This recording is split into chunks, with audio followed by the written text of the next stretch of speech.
नमस्कार, हिंदी आचार्य की आधुनिक कवि की सीरीज में आप सबका स्वागत है। आज हम राष्ट्र कवि श्री मैथिली शरण गुप्त जी द्वारा रचित महाकाव्य साकेत के बारे में जानकारी लेते हैं। साकेत राष्ट्र कवि श्री मैथिली शरण गुप्त जी द्वारा रचित एक महाकाव्य है। उन्होंने दो महाकाव्य लिखे, एक साकेत, दूसरा यशोधरा।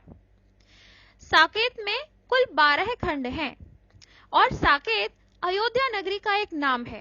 तो अयोध्या पर आधारित, राम कथा पर आधारित यह महाकाव्य है, लेकिन इसमें राम मुख्य नहीं है, मुख्य है लक्ष्मण की पत्नी उर्मिला। साकेत के लिए मैथिली शरण गुप्त जी को 1932 में मंगला प्रसाद पारितोषिक प्राप्त हुआ था। यह प्रश्न भी कई बार पूछा जाता है।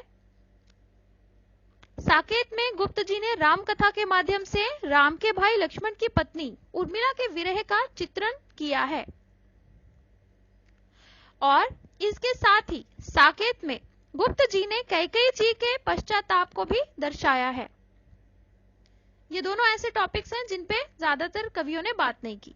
साकेत महाकाव्य में गुप्त जी ने साकेत नगरी का इस प्रकार से वर्णन किया है। देख लो साकेत नगरी है, यही स्वर्ग से मिलने गगन में जा रही, केतुपट अंचल सदृश हैं उड़ रहे, कनक कलशों पर अमर दृग जुड़ रहे, सोहती हैं विविध शालाएं, बड़ी छत उठाए भित्तियां चित्रित खड़ी, गेहियों के चारु चरितों की लड़ी छोड़ती है चाप जो उन पर पड़ी, स्वच्छ सुंदर और विस्तृत घर बने। तो इस तरह से उन्होंने सौंदर्य दर्शाया है साकेत यानी कि अयोध्या का। फिर मुख्य क्या है? मुख्य साकेत महाकाव्य में गुप्त जी ने उर्मिला के विरह का वर्णन किया है। उसका हम कुछ उदाहरण पढ़ते हैं।